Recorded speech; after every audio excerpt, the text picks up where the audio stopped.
Your sailboat is not worth what you think it is. The market has been moving against you for 18 months, and the people who benefit from your confusion haven't told you. The number they hide isn't the asking price. It isn't the sold price. It's the days, the invisible clock bleeding your equity before the crash hits your state. And it's already started in some states. How much does it cost you per day to own a boat nobody's buying? Every owner thinks in terms of price. The industry wants you to. But price is not the number that drains your wallet while you wait for a buyer who never comes.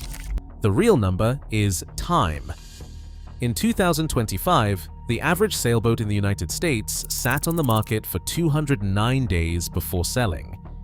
If your boat is over 40 feet and listed with a broker, the median was 172 days. That is not a typo. Nearly 6 months, sometimes more than 7 months, between listing and closing, even before paperwork, survey delays, or a buyer's second thoughts. These are not outliers or cherry-picked horror stories. They are the backbone of the industry's own data, buried in quarterly releases and only surfaced when the market is already in retreat. The National Marine Manufacturers Association tracks these numbers, but you will not find them on dealer websites or in glossy brokerage ads. They show up in spreadsheets and footnotes, not in the sales pitch. The channel has done the math, the viewer has not. This video hands them the math. Picture it. Every day your boat sits unsold, you pay mortgage, insurance, maintenance, and interest if you financed. Add up the slip fees, the annual haul-out, the surprise survey repairs when a buyer finally appears. Multiply it by 209. Multiply it by 172 if you think your boat is special, or if your broker promises a faster sale. The invisible clock is not just ticking, it is bleeding equity from your pocket, one day at a time. The industry counts on you to ignore this clock, but the numbers do not lie. This is not a normal market pause. It is not a seasonal lull. It is a national slowdown, already visible in the data. The longer you hold, the more you pay. The longer you wait, the more negotiating power shifts to buyers who know how desperate sellers become after 100, 150, or 200 days. The clock is running. The only question left is how much you are willing to lose before you stop it. In 2020, the United States marine industry posted numbers that read like the start of a gold rush. Over 320,000 new powerboats sold in a single year. That same season, 415,000 first-time buyers entered the market, an all-time high. By 2021, pre-owned boat sales peaked at 1.1 million units, fueling a narrative that the water was the safest place to invest, recreate, or escape. The industry celebrated, brokers hired, and manufacturers ramped up production for a demand curve that looked, on paper, unstoppable. But every boom plants the seeds of its own reversal. The pandemic surge was not just a blip, it redrew the entire map of boat ownership. The 415,000 first-time buyers were not lifers, they were pandemic buyers, many with no intention of holding long-term. The 1.1 million pre-owned trades in 2021 set a record for inventory churn. All those boats, bought at peak prices, now form a backlog. Every year that passes since, more of those owners decide to sell, whether from rising costs, changing circumstances, or the slow return to pre-pandemic routines. The result is a wave of inventory swelling into the market, not a trickle.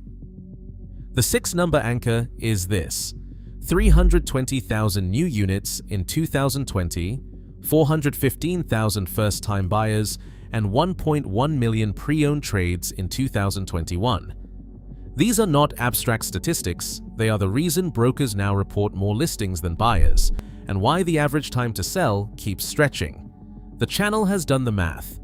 The industry will not say it, every new listing is another competitor for a shrinking pool of buyers. Pandemic-era optimism has become today's oversupply.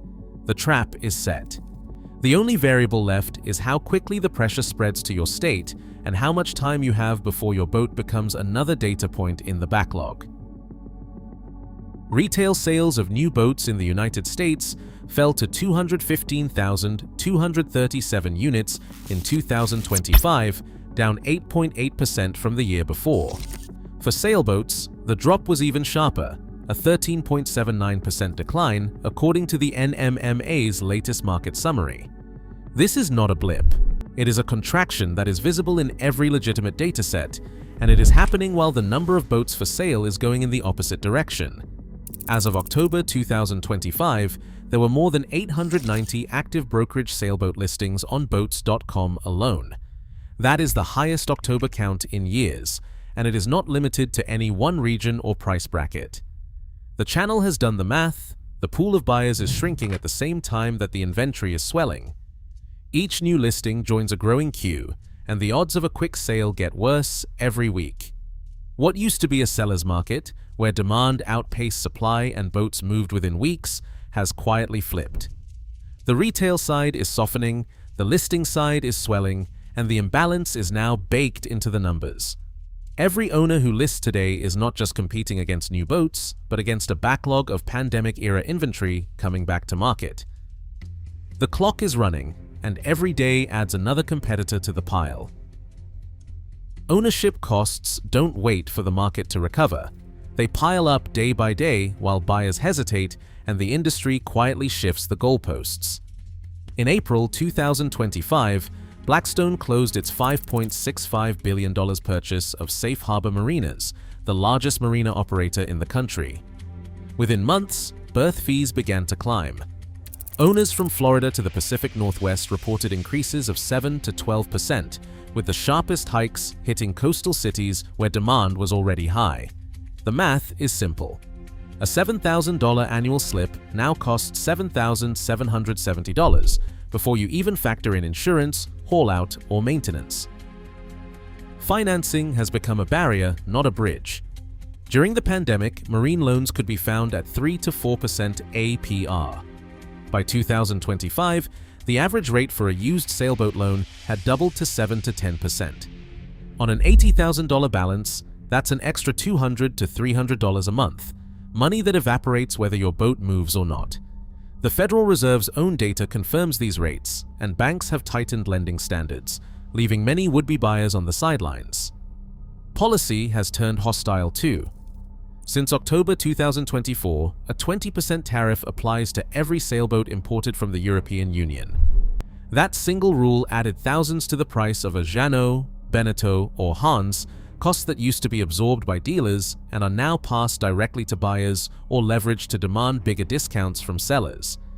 These three forces, rising institutional costs, financing hurdles, and punitive tariffs, don't just slow the market.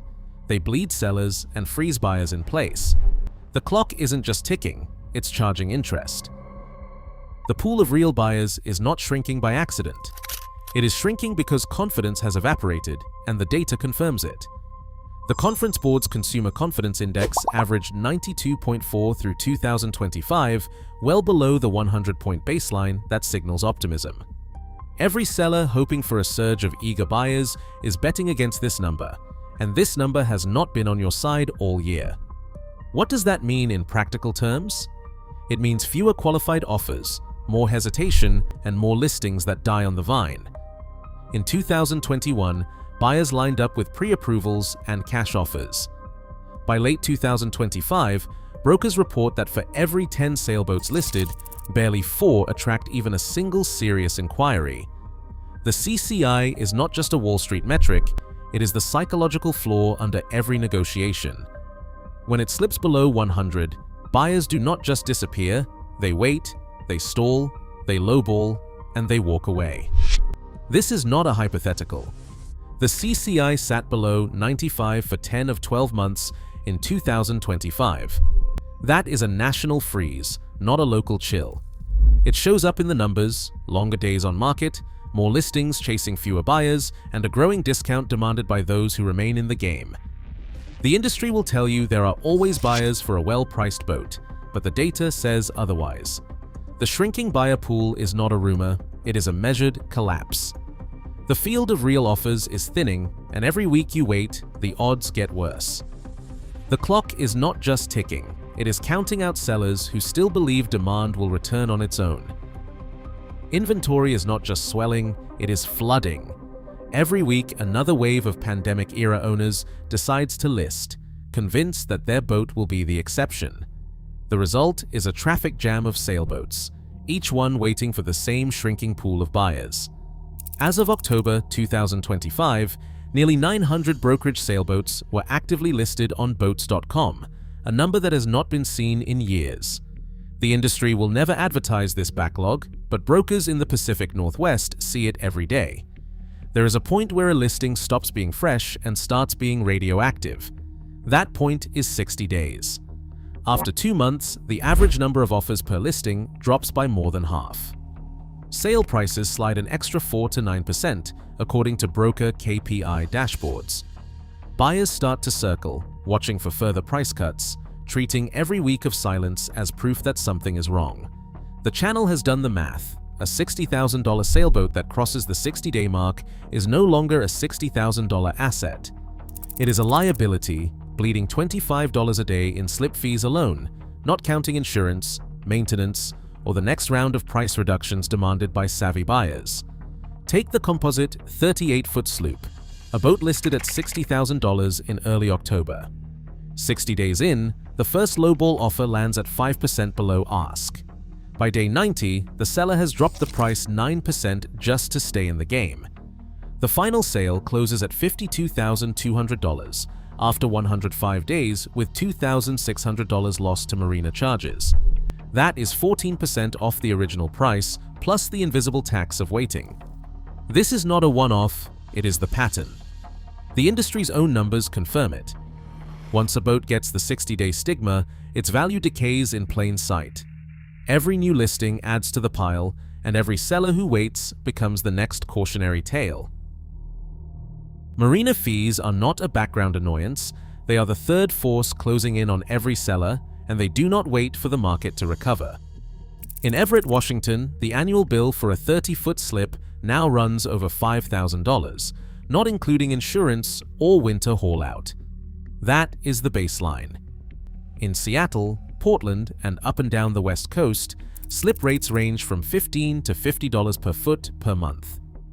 The Pacific Northwest, once a haven for affordable moorage, now leads the country in year-over-year fee hikes. The reason is not just inflation, it is consolidation. When Blackstone finalized its $5.65 billion takeover of Safe Harbor Marinas in April 2025, the effect was immediate. Within months, birth rates climbed 7 to 12% across their network. This is not a local story, it is a template. Corporate ownership means standardized pricing, less negotiation, and fewer loyalty breaks for long-term tenants. A marina manager in Everett put it bluntly, "We get a memo, and the new rate is the rate."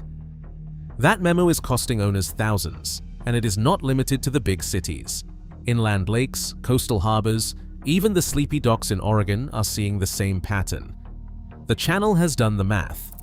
Delay your sale by 6 months, and you are out another $2,500 to $4,000 just in slip fees. That is before maintenance, insurance, or the next round of price hikes.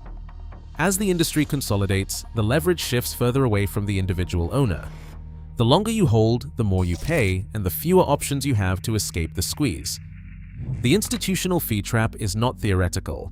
It is a line item on every marina statement, and it gets worse with every passing month. Every day a sailboat sits unsold, the owner pays for the privilege. The industry talks in terms of asking price and closing price, but the real loss happens between those numbers, one day at a time. The average US slip now runs $750 a month. That is $25 a day before factoring in insurance, routine maintenance, or the extra haul out when a buyer finally materializes. The math is not theoretical, it is a bleed you can clock with a calendar and a calculator. Take the composite 38-foot sloop listed at $60,000, waiting for a buyer. 60 days in, the owner is down $1,500 in slip fees alone. By day 105, the boat has cost $2,625 just to sit at the dock. That is before the seller faces a price drop, which according to broker data averages 10 to 15% once a listing goes stale. On a $60,000 boat, that is a $6,000 to $9,000 haircut, plus the $2,600 in daily costs. The total loss is not a rounding error. It is a forced discount baked into the weight. The industry's own depreciation tables show that a typical sailboat loses 30 to 40% of its value over 10 years, with the steepest drop in the first 3 years. But in a soft market, the clock is not your friend. Every day you wait, you pay to hold an asset that loses value twice, once to the market and once to the marina. The channel has done the math. The viewer has not. This is not about listing high and waiting for the right offer. It is about the silent tax of delay. The only number that matters is the cost per day to stay in the game. $25 a day, every day until you are out. Here are the 5 moves that put you back in control before the market does it for you. First, price to move, not to dream. Pull the last 6 months of Yacht World comps for your make, model, and year. Ignore outliers, ignore broker hype. List your boat at 3 to 5% below the lowest clean comp, not the average, not the highest, the lowest.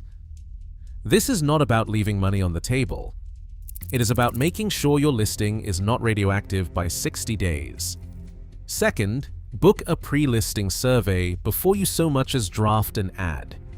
A professional marine surveyor will spot the lurking issues that kill deals at the 11th hour. The best surveyors run a tight checklist: hull moisture, rigging, systems, engine hours. If you want the deal to close, you need a clean survey in hand. No surprises, no delays.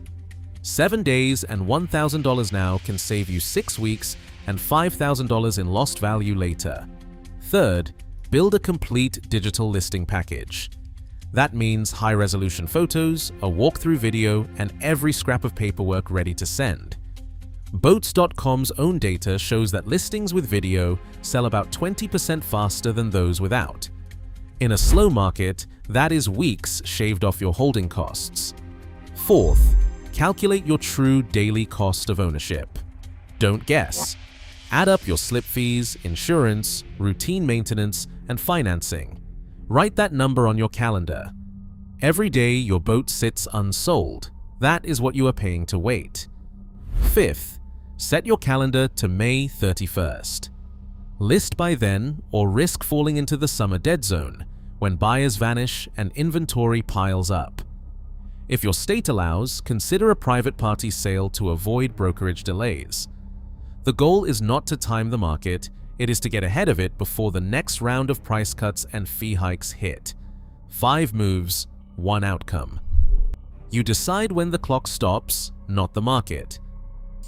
Today, 3 forces are closing in: shrinking buyers, swelling inventory, and rising costs.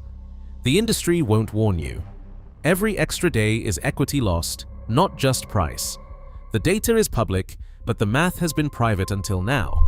What you do next determines whether you bleed value or bank it. The clock is visible. The choice is yours. Drop your perspective below.